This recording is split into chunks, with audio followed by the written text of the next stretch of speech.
Hello, hello, hello. We are live here on LinkedIn Live. We are here on YouTube. We are here on Facebook for a special edition of The Difference Makers.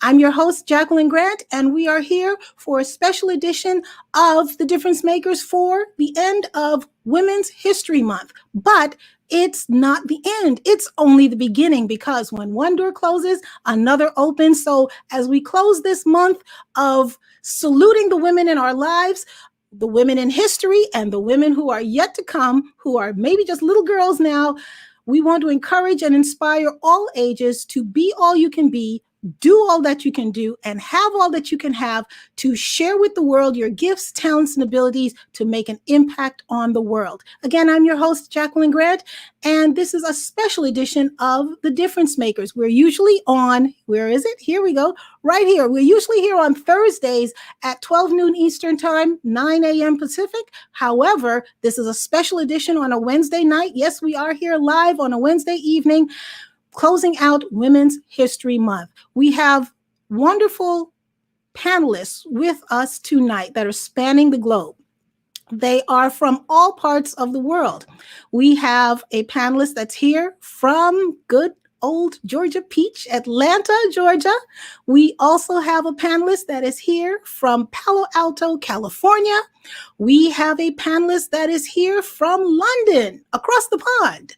And we have a panelist from the Dominican Republic. So let's get started. If you are here joining us, please let us know where you are watching from. Let us know where you are chiming in from. We want to make sure that we have everyone accounted for. We want to acknowledge you. We want to make sure that we recognize you. We have a couple of chat messages coming in, so please feel free to make use of that. And we are going to get started and make sure that you have a great time tonight celebrating Women's History Month and bringing on our panelists one at a time, so that we have a showcase and a spotlight so you can know all that they bring to the table. And then in our second half, we will be able to have a panel discussion where we'll talk about the impact that women are making on the world, not just in the past, but right now, as well as into the future. So first and foremost, I am going to bring to the stage a philanthropist. How do you give in tough times? How do you give when you may not have enough for yourself?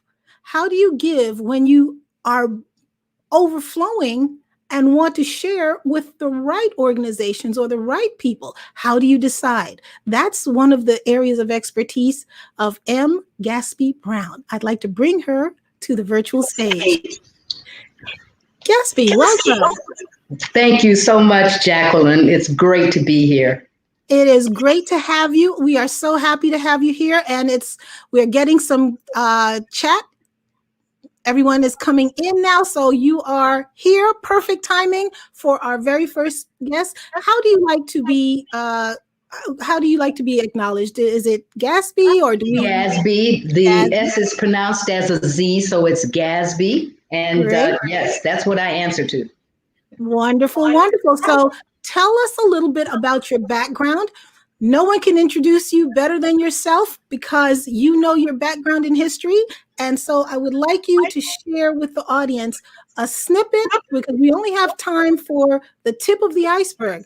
Tell us about your background and experience and how you are on the platform here today, showcasing your expertise. Well, that's tough to just capsulize it into a short period of time, but I'm going to do my best. I think that I'm going to go back a little bit, because I think that my life is a lesson in English grammar. Because it is peppered with commas and semicolons and colons and periods along the way on this journey. Mm-hmm. I am originally from Detroit, Michigan. I live in Atlanta now, but I'm what we call a 313 girl, because that's the area code of Detroit.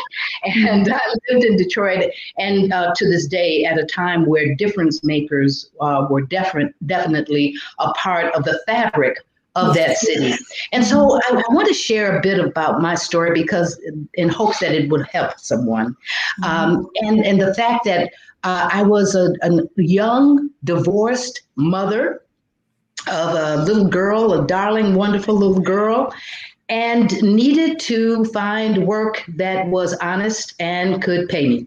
And so I started out working in a spark plug factory in Detroit, but knowing that that was not my life's destiny. But I did it because it was honest work. And from there, went to a community college, Wayne County Community College in Detroit. And from there, matriculated to Wayne State University, worked for a while in Detroit, went on to go to Harvard University and cross-register and get advanced research credentials and in the famous Media Lab at MIT. And so that journey from inspecting spark plugs to being at Harvard and MIT is quite a jump, right? But I want to encourage women who are starting out and thinking that the struggle is too big. Stay the course. That is my mantra for you today.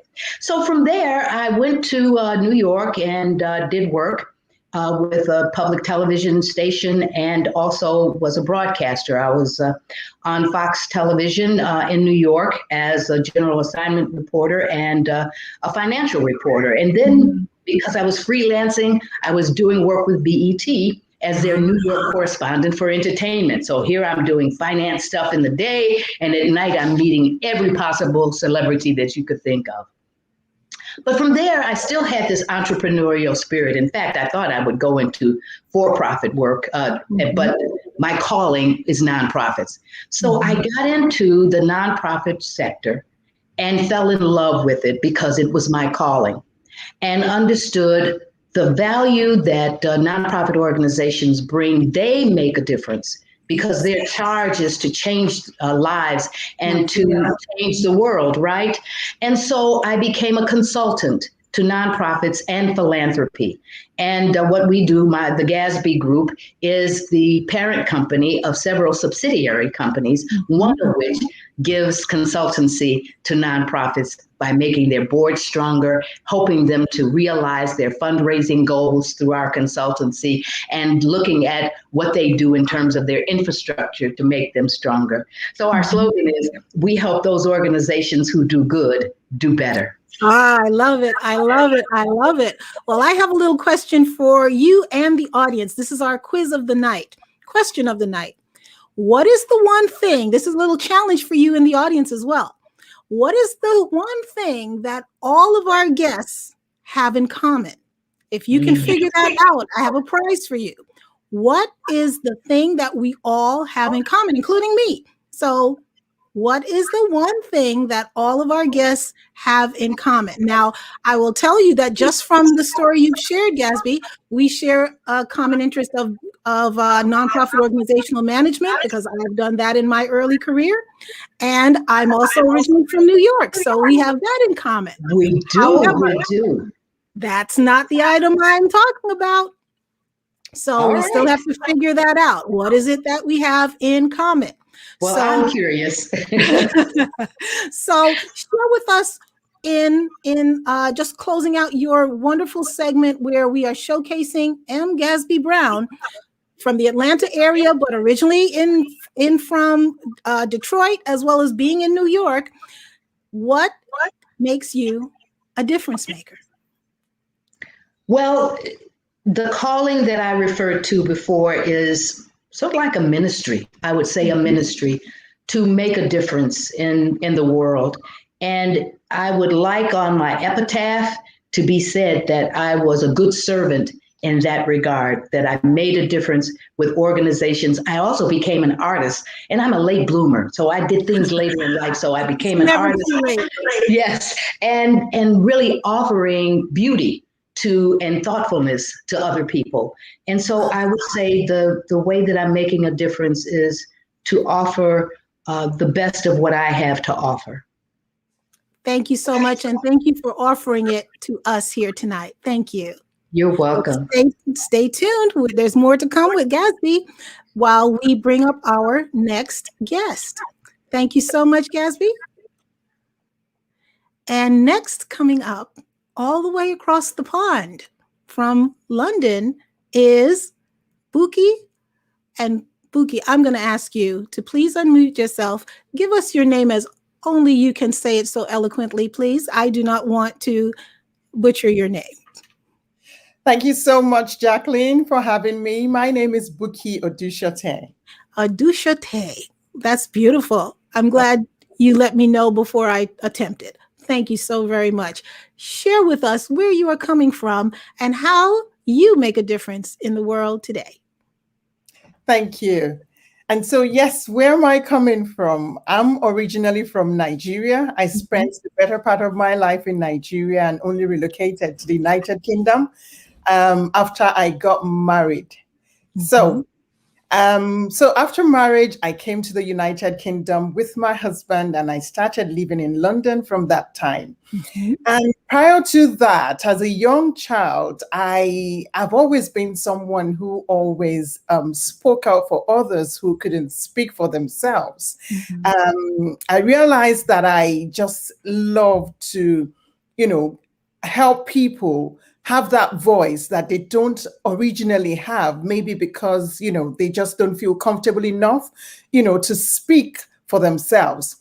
So coming from there, and I studied as a professional accountant, but I just felt there was something missing. There was a missing piece that I was still searching for. So when I started having my children, I needed to, sort of come off work for a bit and stay with them at home. So at this point in time, I was exploring the things that I felt were so me, because I always knew that I really didn't want to practice counting, counting other people's money, as people would say it. So in exploring, I realized that I always loved people to always show up their best, So if you go for interviews, most times I would say to people, I'm more interested with the way you present yourself, your outfit, and all those, more than even what you have to say there, because at the end of the day, everybody has got the qualification. So you need that extra edge that would make your employer go for you than the other person. So that was something that was so important to me. So I trained as an image consultant. I searched and I found First Impressions, where I trained as an image consultant. And this was back in 2006.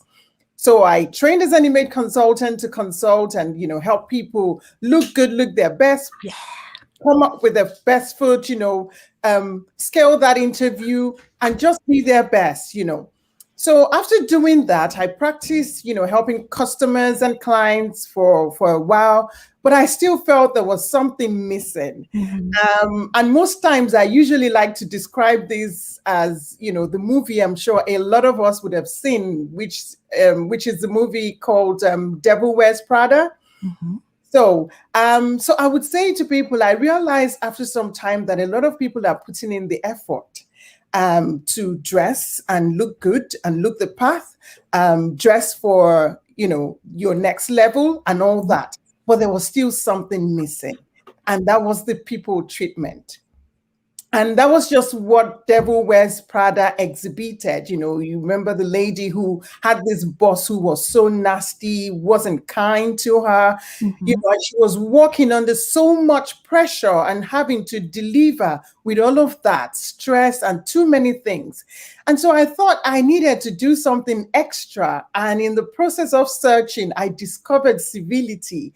And I think that really added it up for me because, like I said, I'd had to stop work to stay with my children at home at some point. And there was this day I dropped my kids off at school and driving back, to start my day at home, I was just about to park and I saw these young boys, who were walking down to go to school themselves. And I realized they were pushing a trolley in the middle of the road and there were cars parked, on both sides. And I was so concerned about the cars because they could push those trolleys and scratch someone's car. And that would be the end. Of course, they've cost them so much money and they would walk away.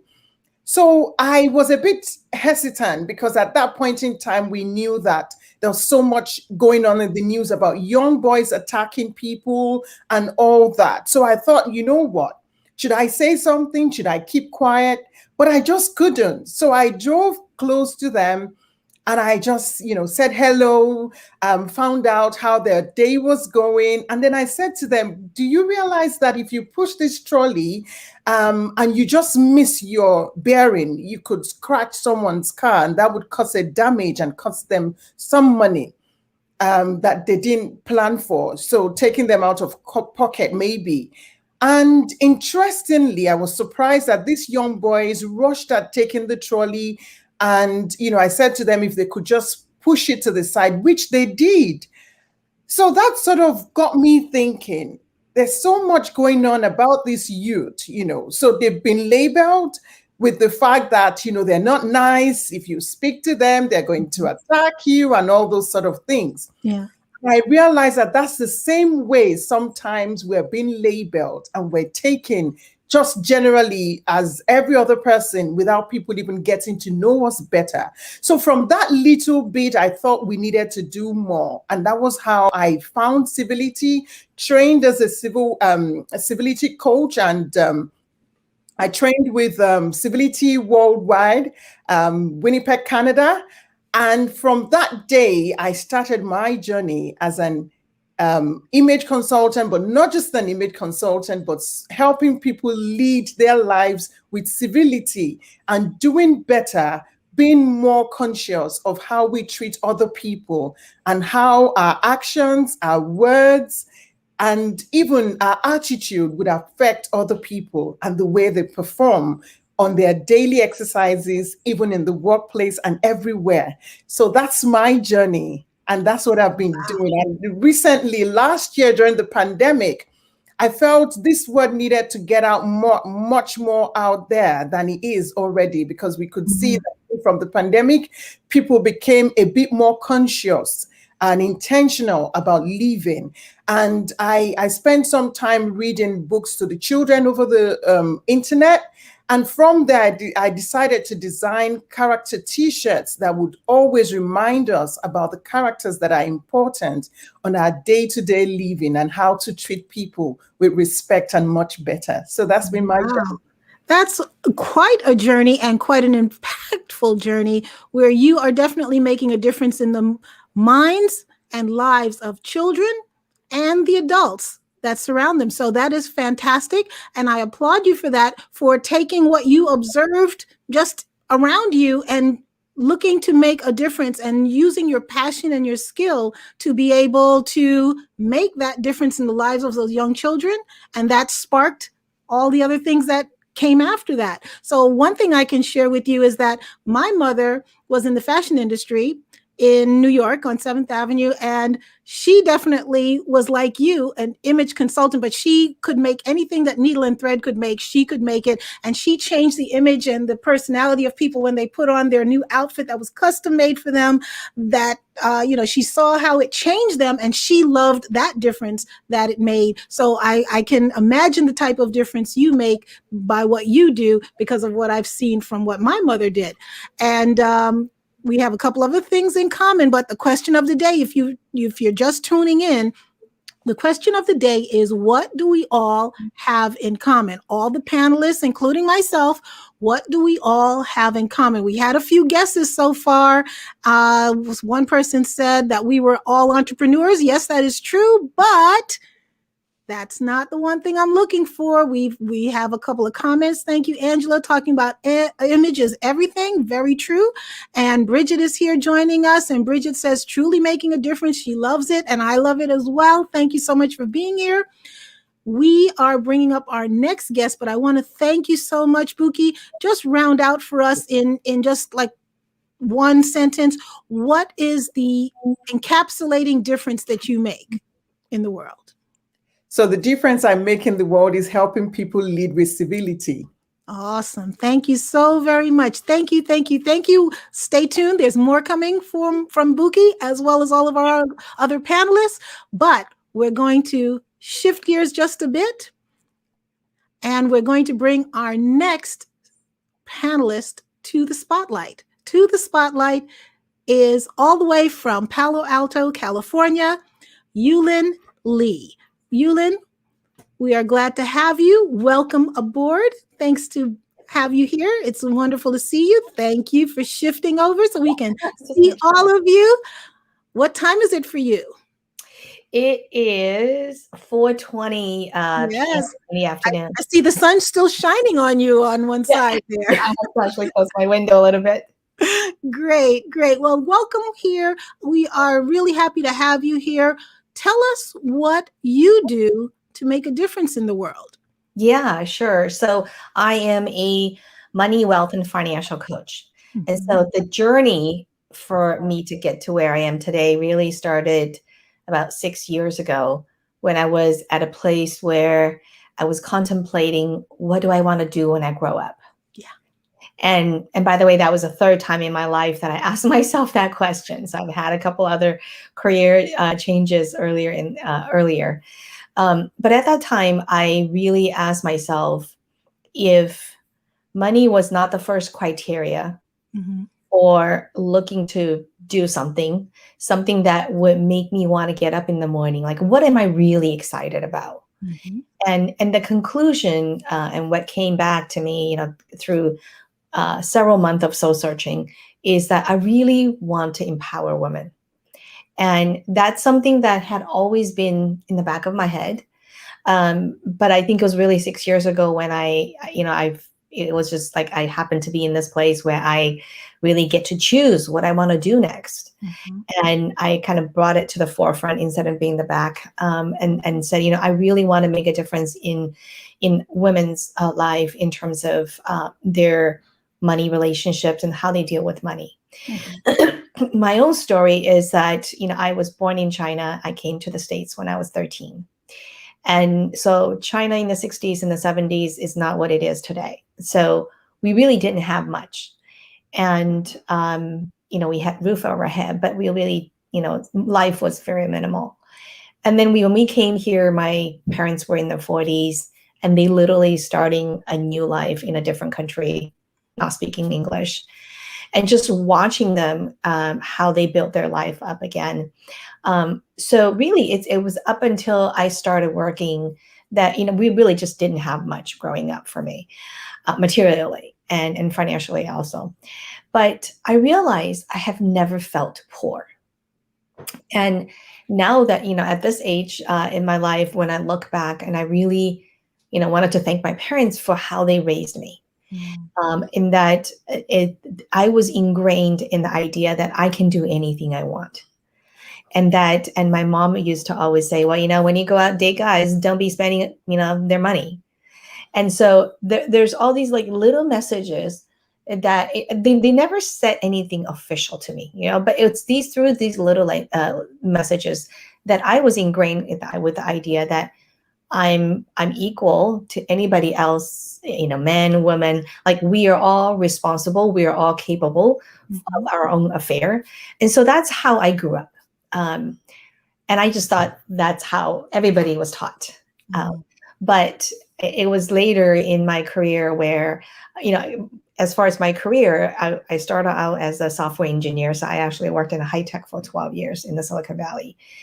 And then I moved into real estate because that was my passion for investing in real estate. And then later on, I expanded into wealth management, become a financial advisor. So I've come from this this line of more of a technical, hardcore number kind of background. But really, through these work, what I have observed was how women deal with money differently compared to men. Very true. And oftentimes it's not very empowering. And so, I think part of that, why I want to empower women, part of it is just, realizing how I grew up and how I benefited from it. And then realizing not everyone or every girl was taught this way. And I thought, no, they can do what they want to do. They have all the ability, they have all the power in themselves. And so that's really where my drive come from, is in terms of empowering women. It's not really a battle of the sexes. It's more about empowering women to just on a human level, that we're all equal, that we all have the same capability, and that we all deserve and empowered to make our own decisions. And so that's my story, why I became a financial coach right now. Well, thank you so much, and very much needed topic, definitely for women especially, but for men also. And Yep. I thank our gentlemen who are joining us as well. We do have a few gentlemen, and I never want to exclude them. I always want to acknowledge them, because when something typically is labeled Women's History Month or for women or so, sometimes men tend to shy away. But I acknowledge and welcome the gentlemen who are joining us, because you likely have a woman in your life, a mother, sister, auntie, sister, someone that can also benefit from this information. And by you knowing it and sharing it, that empowers you and it empowers them. So thank you so much for being on board, the gentlemen who are here with us as well. So Yulin, let's talk about money when we get to the panel section. And we have a specific question for you as it relates to money. But I want to just reiterate our question of the evening. What is it that all of our panelists, including me, have in common? Let's see if we have a couple of more guesses. We do have a few more guesses.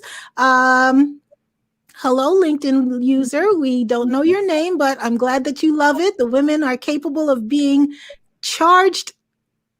in charge of their own destiny. Thank you so much. We appreciate your comments. Keep them coming. Keep them coming. Let us know where you're watching from, as well as what you think is the thing that we all have in common. We've had some good guesses and they have been accurate, but there's one specific one that I'm looking for. So Yulin, let's just wrap up your highlight right now, your spotlight. If you were to just sum it up in one sentence, what would be the big difference that you make in the world? Yeah. So one woman at a time, that I help women to find their voice and power through building their confidence around money and finances. Awesome. Awesome. Wonderful. And very much needed. Thank you so much. We'll shift gears for just a moment. And remember, we're coming back for a panel discussion after our break coming up. But now we're going to bring to the virtual platform Annabelle. Whoops. Here's Annabelle. Annabelle, share with us how you pronounce your middle name, because again, a person's name is the sweetest sound to their ear, and I do not want to give you a sound that is not sweet. Sure. It's Annabelle Inoa. Inoa, thank you so much. Annabelle is here with us from the Dominican Republic. So Annabelle, I met Annabelle in 2018. And she made such an impact on me that we remained friends. We've communicated over the years, and I invited her to be a part of this. And I want to welcome you, number one, and ask you, because much has changed since I met you. So tell me what difference you're making in the world now. Sure. First of all, let me just tell you how I got here, because last time we saw each other, I was doing something else with my life. Mm-hmm. We actually got together in the last PMP Congress that I went to at the time, right? I'm actually an industrial engineer. I was actually for 9 years, 5.5 in the medical device industry, and then 3.5 years in the textile industry. And I was in this world. I was in a lot of numbers, in a lot of tact time and statistics, right? And however, I felt that I was not complete. I felt that there was something missing.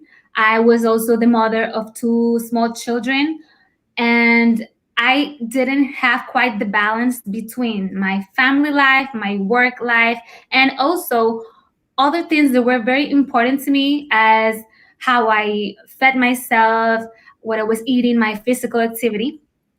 And after that encounter that we had, actually was at the end of year September. At the end of that year, it was really crazy. I took the decision, supported by my husband, of doing a radical change in my life.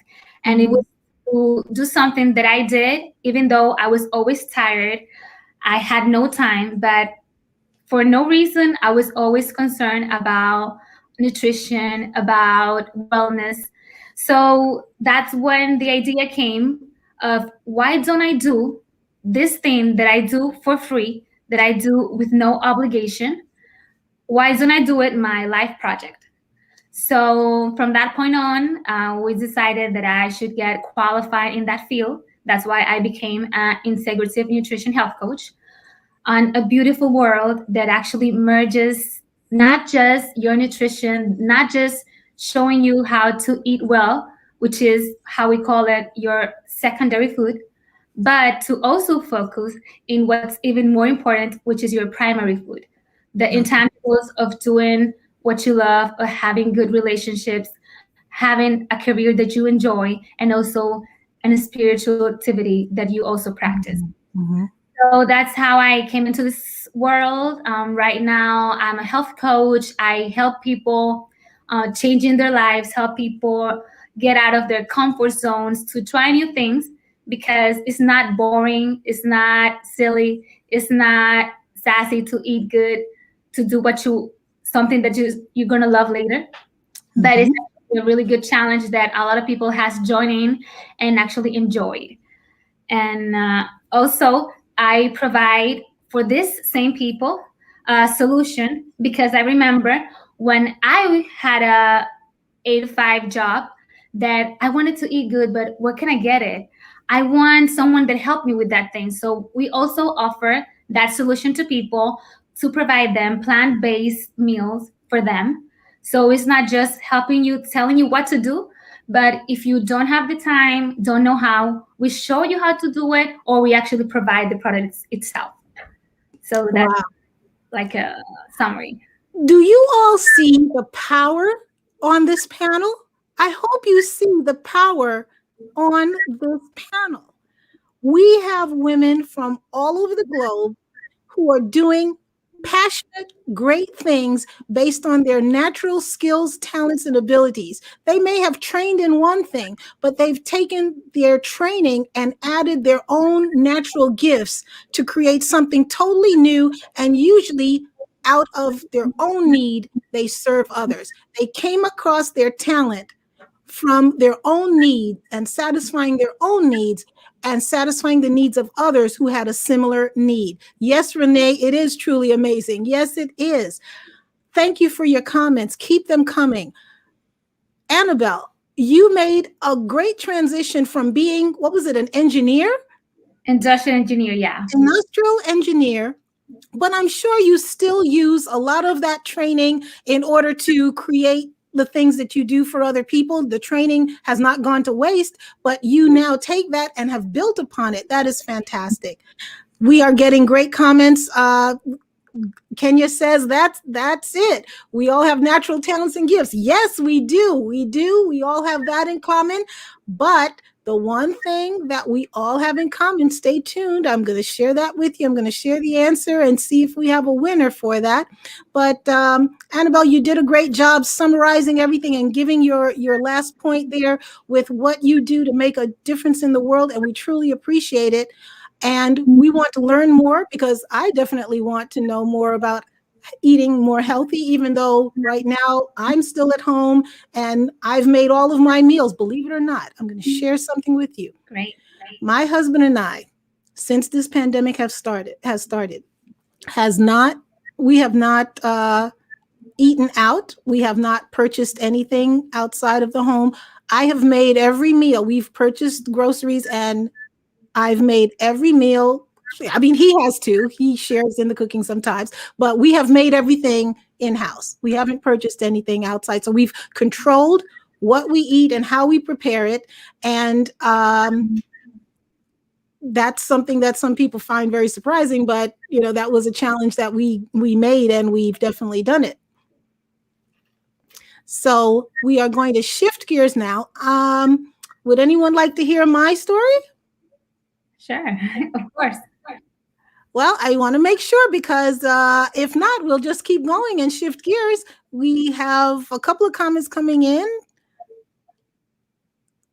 I would like to share my story with you, because as many of you have shared, where your stories, your personal stories, brought about bringing your passion to the surface and giving you the courage and the will to move forward and take that chance, as you did, Annabelle, to be able to totally shift gears, totally do something different. And aside from the support of your family, were there people who maybe did not think it was a good idea or asked you, well, why would you do that? Sure, of course. A lot of people, they asked me if I was sure, if I knew, because I actually left everything. I left a really good job, a really good company that showed me growth. It was not that I was not growing, that I was not I was in a good place financially and also professionally. So that was not the reason. It was something that I did for me. So I have several members of my family that were telling me, but wait until you finish the other thing so you leave your job. Don't you want to wait? I just like took a faith jump. I said, I need to have all my energy focused in what I want. If I have two things besides, of course, husband, kids, etc., etc., etc., I'm not going to be able to develop this project that is today a small company, a small business that is my third baby. And yeah, All right. of course, there's always a back push, but it was just listen to your inner voice and just do it, because there's always going to be doubt. Well, that's a great place to pause there. Just do it. Like that little whoosh says, just do it. But I want to thank you so much. We're going to stay tuned for part 2. Thank you, Annabelle. We're going to move forward just a bit, and I'm going to share a little bit about my journey with you and how I've come here to help others, serve others. And for me, it's about service. As Gatsby said, it's about service. It's a ministry for me. It's my passion to be able to share my gifts, talents, and abilities with others to help them bring out and use their gifts, talents, and abilities to do whatever it is that they want to do to get from where they are to where they want to go, where they want to be, and all that they want to do in their career. So I am not showing them or telling them what to do, but they always usually have in their heart, in their spirit, in their gut, something that they've wanted to do and just didn't know the steps of how to do it. I've always been one who had a very visionary, artistic, creative side, and also a very scientific, mathematical, process-oriented side. And I knew I eventually had to be an entrepreneur in order to bring both of those sides together. And I did that in my business when my last position as a paid employee was as director of marketing for an HMO. So my early career, I was in nonprofit organizational management, and I moved into for-profit and worked for a lot of Fortune 500 companies and so forth. But my mother became ill, and I needed to bring her back to New York with me to be able to have some major surgery. And just a long story short, when she was going to be coming back home after recuperation, I said to myself, how am I going to take care of her while I'm a single person at that point in time? How am I going to take care of her and work full time? So that dilemma of work-life balance was definitely coming into play. Now, I reported to the CEO of the company. And you know, when you get called into your boss's office and the HR person is sitting behind the door, you know what's going to happen, right? They let me know that the company was going to be bought out by a larger HMO, and my services were no longer needed. And in essence, no one's services were needed because that would be duplication of all the positions. So they thought I was going to be so upset, and they knew about my situation with my mother, so they thought I was going to be so upset. And I just calmly said, okay. And why was I able to do that? Because a year prior, I had already given myself a challenge to be able to do my consulting business part-time, evenings and weekends. And I gave myself the challenge to match my take-home salary from my 9-to-5 job with my consulting business part-time. And I was able to do that 1 month and another month and another month, where I had a trend and a pattern. It wasn't just a one-off fluke. And when they let me know that I was laid off, I said, okay. And I didn't bat an eye. And I left there. They let me go at about 3 o'clock in the afternoon. And I went to the movies. And I went to the movies by myself. And I had a great afternoon before going to see my mother that evening. And so I share this to say that when you have a plan, you have options. And that's the power I had to shift from corporate to consulting, and how there are so many people that I come across now in my business that as I get to know them, they may come for one thing, but as we have conversation, there's always something in the back of their mind where they say, someday I want to do this, someday I want to do that. And they never put it into place. And I say, well, why not now? So long story short, I help people to transition from corporate to consulting, full or part-time, using the knowledge and experience that they already have. And if they are already in business, I help them to move to that next level. What I also find is that most people are great at what they do. They use their gifts and talents and abilities in their training. But the common issue is, if I can just get in front of the right people. If I can just get in front of the right people, I can sell, or I can share what I do. I can sell my product or service if I can just get in front of the right people. I figured out that as well several years ago. I took my business totally online 2017 because I wanted to serve a broader group of people beyond just my physical area. Now I serve people all around the country, all around the world, and many of them I've never met. And I overcame the hurdle of, how do you do business with people that you've never met before? Because usually you meet at some networking event and you follow up on LinkedIn, or you follow up with some other mechanism, and you develop the relationship that way.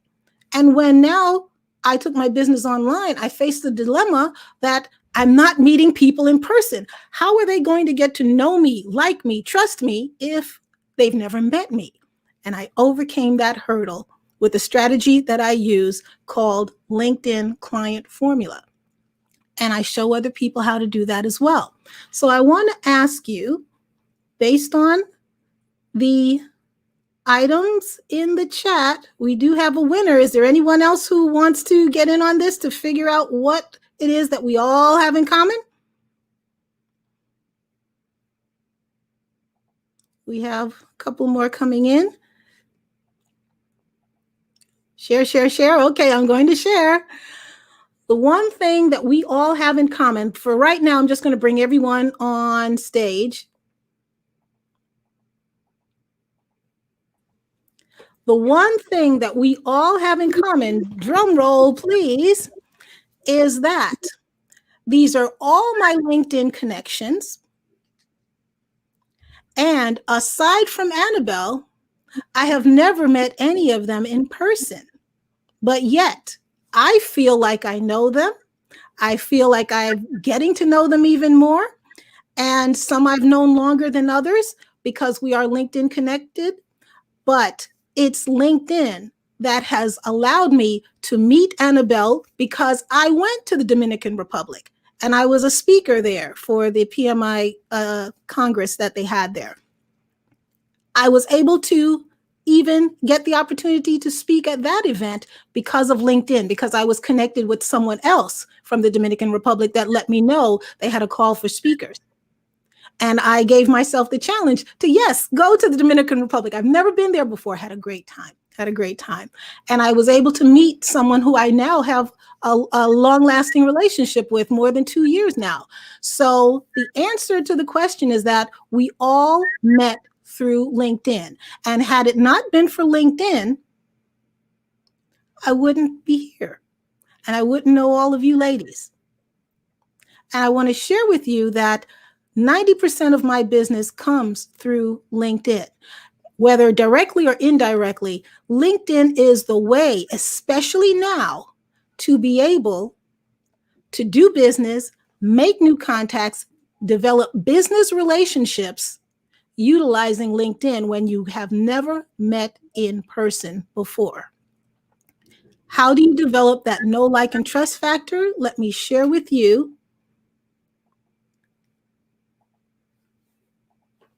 my program called LinkedIn Client Formula. I'll put the link in the chat if you're interested in learning more about it. But basically, if you want to utilize LinkedIn more effectively to know all that it can do for you and your business as a lead generation tool, or if you want to know how to develop quality connections for your market and have genuine quality engagement with them, not being salesy, where you naturally want to do business with each other, or if you want to have a strategic roadmap with a step-by-step method to make valuable connections to get further, faster, and help more people, LinkedIn Client Formula is for you, because you'll be able to add hundreds of qualified leads and clients to your free LinkedIn account in just 60 days or less. So this is not with paid ads, and it's not with Sales Navigator. So I'm sharing this with you because if you want to know how to utilize LinkedIn better, which I got that from some of you who I've talked to prior to coming on to this live feed, some of the people who are attending here, that's some of the questions that you've had. How do you develop new relationships? How do you actually do business where it's not salesy, where it's not, I've heard from many people where they say, as soon as I connect with someone, they want to sell me something. No one likes that. So if you would like to learn more about that, we have a new class that is starting next week, Wednesday. I will share those details with you. And we even have a video from one of my current clients showing how he is a retired medical doctor, and working with me in less than 2 months, he got 577 qualified connections, not just connections, not just people, the people that he's looking to be connected with. And when you are connected with the right people, you don't need thousands. You don't need hundreds. You need the right people. So it's quality versus quantity. So with that, I am going to stop share and come back, and I'll put on the chat if you would like to get more information on that. It is bit.ly/LinkedIn Client Formula. Now, granted, LinkedIn, the way that they spell it is with a capital I. That's their branding. I am not representing LinkedIn. I'm on LinkedIn, but I'm not representing LinkedIn at this point.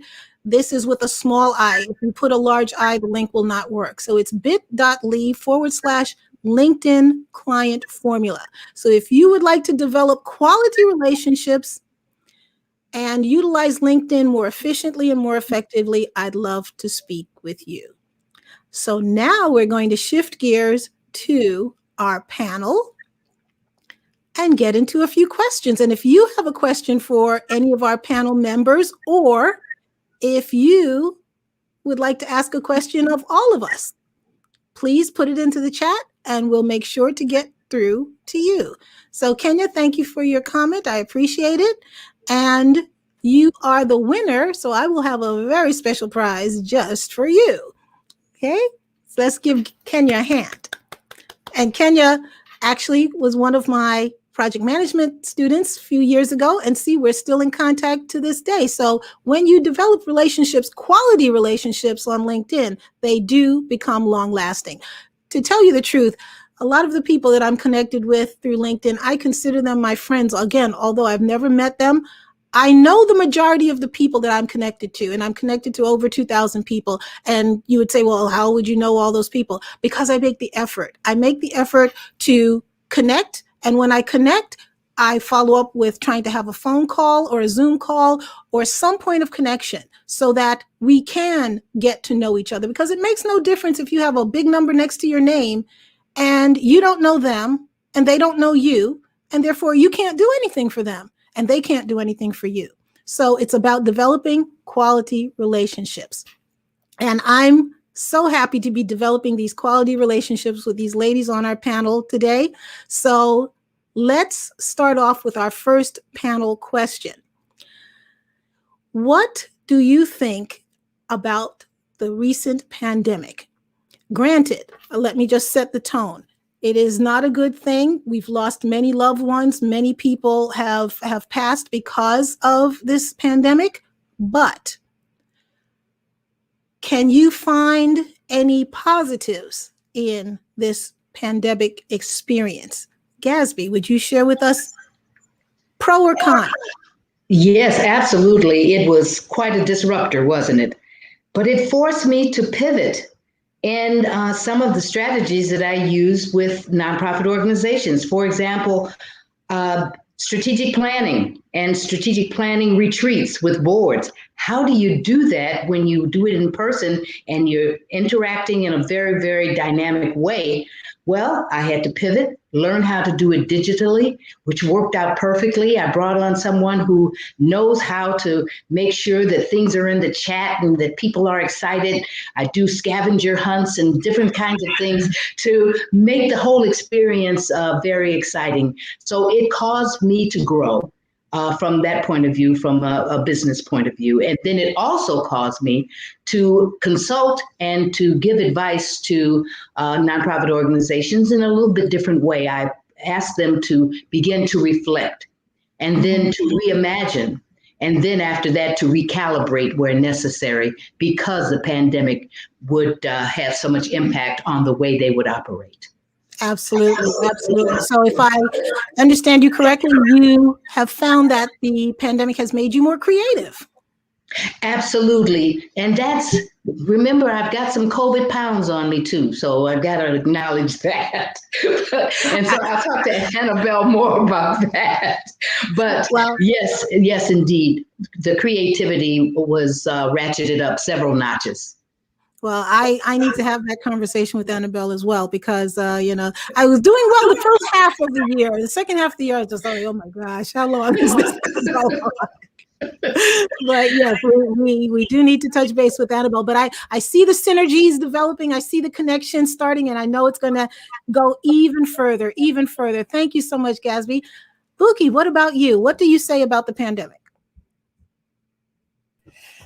Okay, so yes, the pandemic, I mean, it's been really bad. Like you said, a lot of lives have gone, and it's so sad, that we have lost a lot of people. But for me, I think it's just helped us to realize the essence of why we are here. Mm-hmm. And that's to connect with one another, that we are supposed to be interdependent, being there for one another, just like you shared about meeting people on LinkedIn, supporting one another, not just living in isolation and thinking about just me, mm-hmm. but understanding that your success is dependent on the success of the other person. And the only way you can make that possible is just being able to give of yourself as much as possible, to show up each day with, compassion, with sincerity, with, truth, to be able to be there for people and let them know that someone does truly care. And I guess the things that were really, or that are really important in life, were the things that really stood the test of time. Family, people, more than even those other things that we would usually pursue prior to the pandemic. So for me, I guess it sort of helped my message a little bit more to help people understand the importance of living in the present and being there for one another and leading with civility, understanding that, you are here for a reason, not just to make it all by yourself, but to ensure that our life, we leave the world a better place than we met it in the first place. Mm-hmm. And lead by example, most importantly, because a lot of times we complain about so many things, but most times you need to actually check yourself. How are you leading yourself? Mm-hmm. We expect so much from the children, but they don't have enough examples to guide them in the right direction. Mm-hmm. And I guess this has really helped a lot of people to check and see what is important. I think going forward, I want to see more of that, even in organizations, how people have rallied around to support one another. Mm-hmm. In this time has been amazing, phenomenal help and support, in comparison to what we've ever experienced. I agree. Organizations are more sort of, they because schools were closed and people had to work from home and manage their children at the same time. So we're more understanding of the fact that you have a family before that work as well, and to make provisions for the important things in life. So yeah. Absolutely. So I take that what you said as far as summarizing it, focus. We've been able to focus, and that's not going to just go back the way it used to be. Yeah. We've learned from those lessons, whether we wanted to or not. And so with that added focus, hopefully we will drive towards our goals and drive towards all that we're looking to attain with that much more fine-toothed focus. Thank you, Buki. Annabelle, how do you see the pandemic? You're muted. Thanks. Mm-hmm.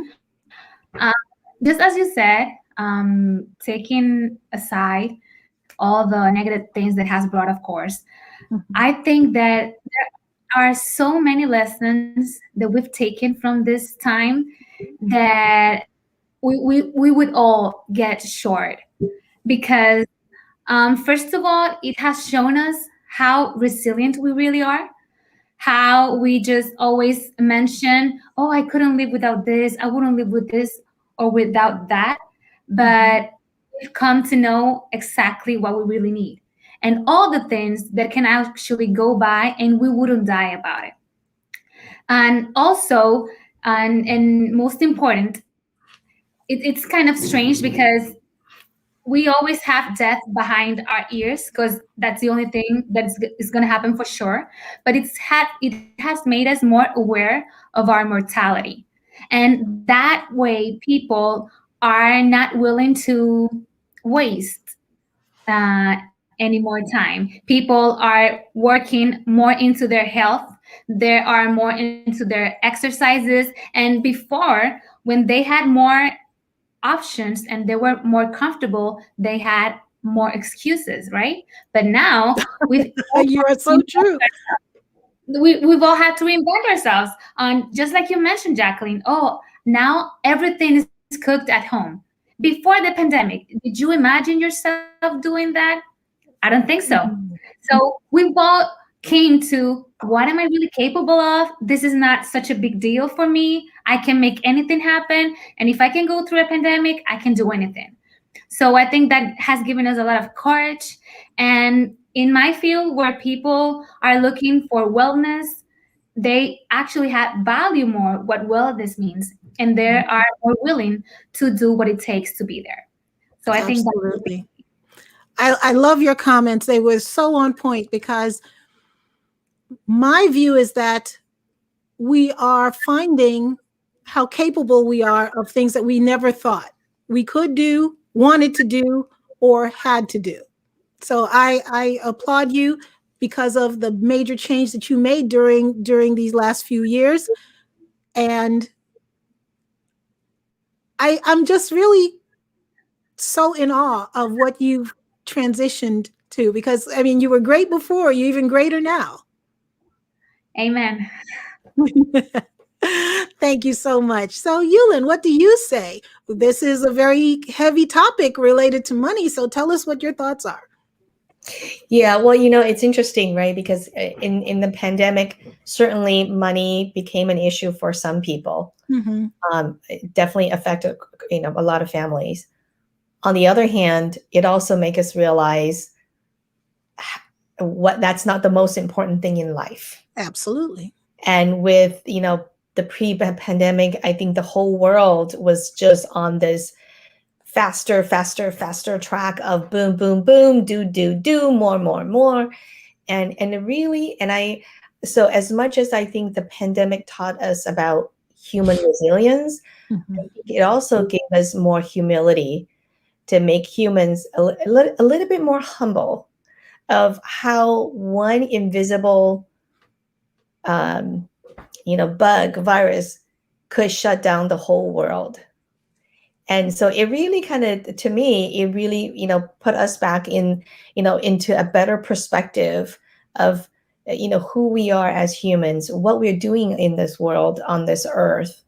And it's really more about, kind of what was said earlier, is understanding how we're so connected with each other. We are all one, right? And so it's not just the virus in one place, and that's not my problem. The entire world was shut down. So it really brought that to me, really brought that to the forefront, that how we're all connected, that we're all one. And so, and what I am grateful for out of this, kind of a terrible experience overall is that I think it brings more gratitude to, first of all, for those of us here that are still healthy here.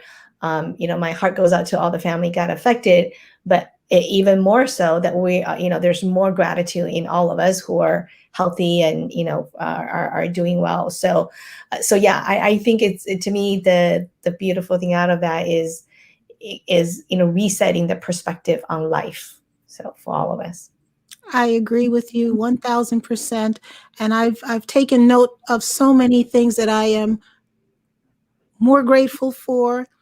And from a business standpoint, I've heard so many previously say how I don't have time for this, I don't have time to do that.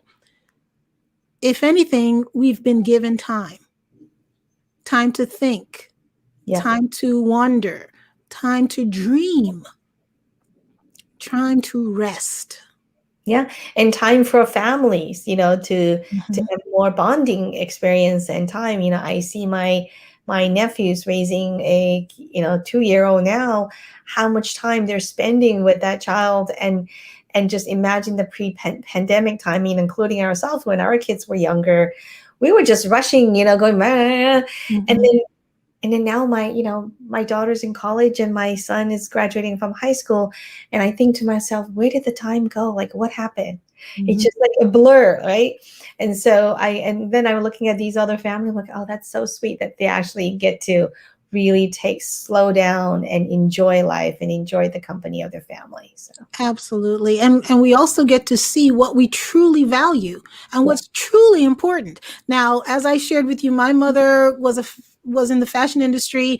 I was a formal model. So I love fashion like any other fashionista loves fashion, but I do not spend exorbitantly on fashion or clothing, but it made me think before I would spend, because I was going out, and now that I'm not spending that. Did I really need to spend that? It makes you think. And why was I spending that? And I'm just going to be very honest with you, but very transparent with my audience. It's about what other people are going to think. It's not necessarily what I necessarily needed, but it was what was the impression it was going to make, or whatever it may be, it was other focused. And so it made me realize that and put new value on, sure, I'll still buy something nice to wear, but it will be within that appreciation and that new value system versus just having it for the sake of having it.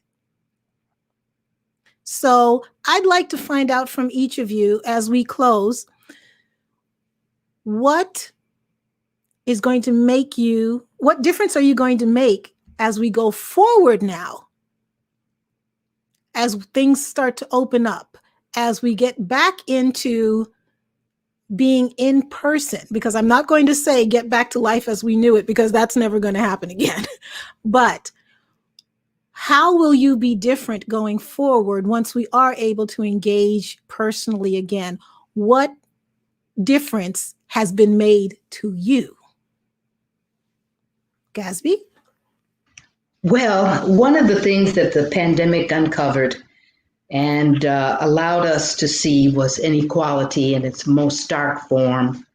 When had we not been home and looking at the George Floyd murder, it would not have resonated as it has. And as a result, I've gotten more involved in diversity, equity, and inclusion training and presentations, and being involved with inequality and how it can look better for all of us. I would just recommend to the audience and to you, if you haven't read the book Caste by Isabel Wilkerson, that it's just so worthwhile to understand the bedrock of systemic racism and what it's going to take to get rid of it. So I think I have become even a more passionate activist, if you will, and one who has taken on the additional responsibility of seeing that inequality is addressed in a very, very effective and impactful way. Thank you so much for that. Very, very true. Buki, how have you been different based on the last year plus? And how will you be different going forward? All right. I think for me, it's just seeing every day, just like Annabelle mentioned earlier, understanding that time, is not going to wait for you. So you've just got to keep doing what you have to do. And for me, I'm more like in a hurry to get the message of civility out there as much as possible, because it's so important that we are able to, like they would say to you that your qualification will get you a job. But character is what will keep you there. All of these things, even just like Gatsby said about the inequality and all of that has occurred in the past few years, past few months, going into the pandemic, was only visible to us because we were able to stop. And in the process of stopping, we were able to see so many things happening around us. And so stress has been a major contributor to incivility in the world, and it's just being able to pass the word around and let people realize the importance of living civilly from now on. I've got this slogan, zero tolerance. I have a t-shirt for that as well, zero tolerance to incivility. And that's just to let people know that, the things you tolerate are those things that are here to stay. In time past, we have tolerated a lot of behaviors, bullying, and so many other things that have happened in the workplace, around us, even just being bystanders, and just looking, labeling people, prejudice, and so many other things, that have occurred in our world. And we've just stopped and just looked and carried on like everything was okay. So it's being able to pass that message that it's not okay until everybody is okay. And just like Yulene specifically mentioned, the importance of how we are so connected in the world and we cannot do without each other, so we now know that. And I think it's just for us to start to do things differently. And for me, I think I'm on a mission to make sure that as much as is, left to me, I will get that word out there for as many people as possible so that the next person can influence the next person and get each one living civilly and caring for one another and making the world a better place than we met it.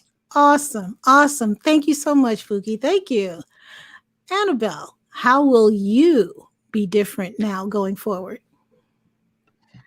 Well, it has to do a lot with the being adapted to my environment during the changes that have gone before, right? But with the pandemic, and we've gone through several phases. First of all, we stopped completely providing services and products, then tried to start little by little. But since I had the business at home, like the kitchen and all of that, it was very difficult to do it. I told you that I have also small children, to have the children and the business all at home. I don't know if you've lived that or you've known friends that have lived that recently. And so if it wasn't for that particular reason that I am dealing with my job and also my family life, I wouldn't have come to the conclusion, I believe, that now the business needs to go to the next step. And now I'm taking a lot more risks. I'm actually working and evaluating on taking the business to the next level. Things that hadn't happened if the pandemic hadn't happened, because I was comfortable as I was And now I have to get off my comfort zone and actually do what it takes to provide the services that customers require. Mhm. So it actually is it has been a very big decision that actually was just taken this week, and hopefully is gonna mean a lot of good things for us in this year and moving forward. But it's a big challenge. It is a big challenge, but I know you're up for it. You are already proven that. And all the challenges that we've gone through where we didn't think we could do something and we just figured out how to do it because we just had to, I think is showing all of us we're capable of greater than we might originally think. So thank you so much, Annabelle. Thank you for being here as well. And Yulin, would you round us out, please, and share how you will be different going forward? Yeah, I think I have, at the beginning of this year, I have decided that I need to be bolder and more brave in getting the message out about financial literacy for women, for young kids. As much as we're seeing all these changes at the society level, our whole financial system is also changing.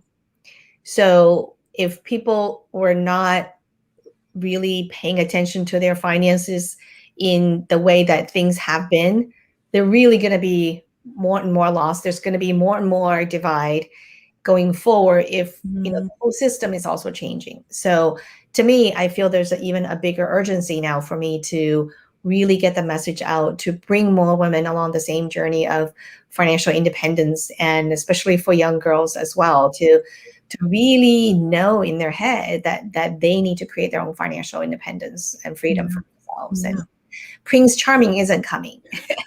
And if we have one, great, but don't wait for one. So that's my mission in life now. Very good. Very good. Thank you so much. So with that, I'd like to start with you, Yulin, and ask you to just share how everyone can get in contact with you if they would like to learn more. Yeah, well, thank you for asking. So I have a website that I can put in the chat. I am also on Facebook, on Instagram, and I also do these weekly rooms now on Clubhouse.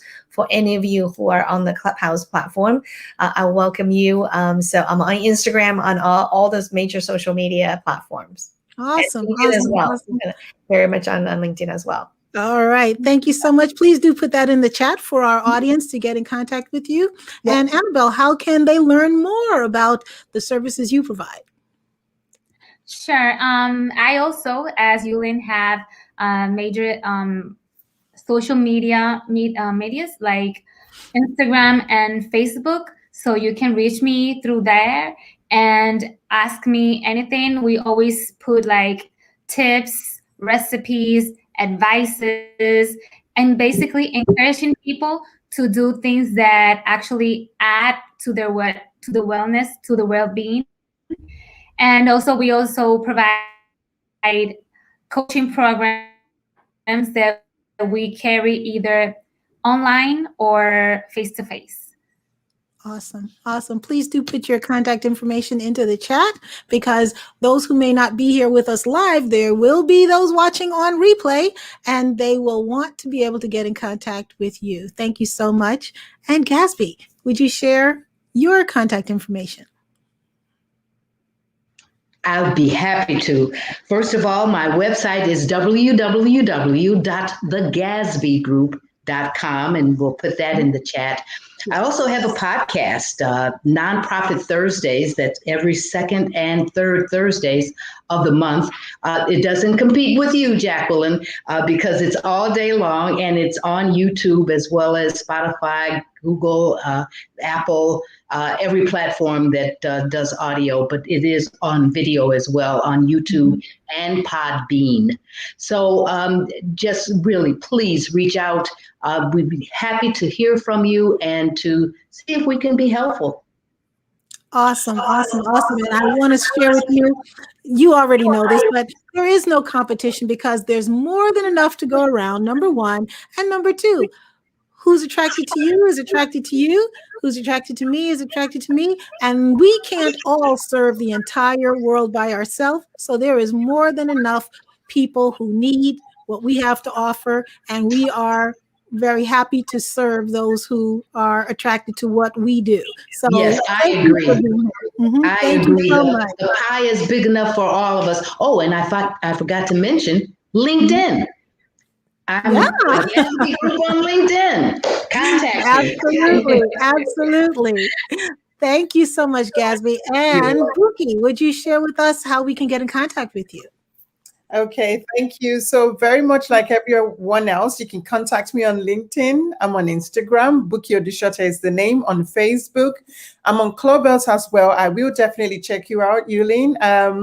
And you can check my website as well, the Bow Store UK, where I have all the apparels, to keep you focused and, make you keep going on building that character and standing up for what is right for your society, your community as large.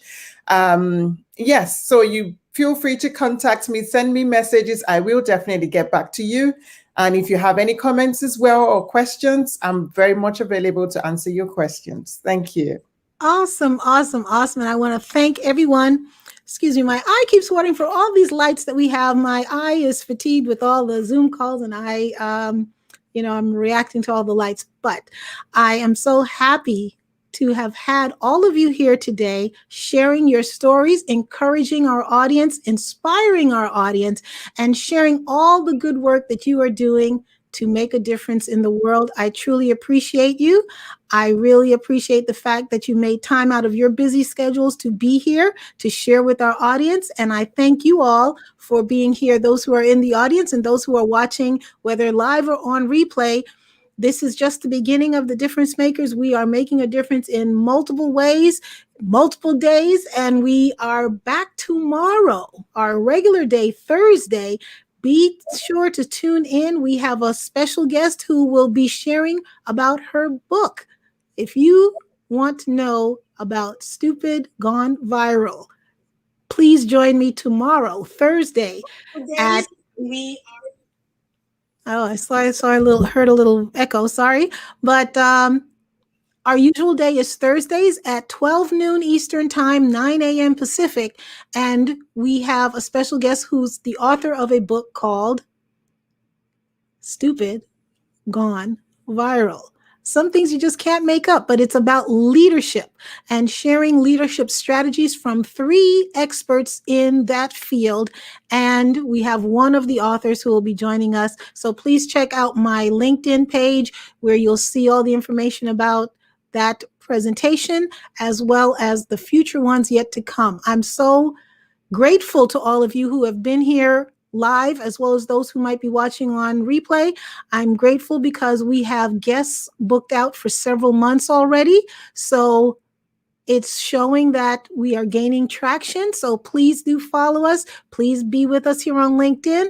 And last but not least, if you would like to learn more about how to use LinkedIn more efficiently, more effectively, and to be able to add hundreds of qualified leads, it's quality over quantity, to your free LinkedIn account in 60 days or less, please do visit us at bit.ly/LinkedIn client formula.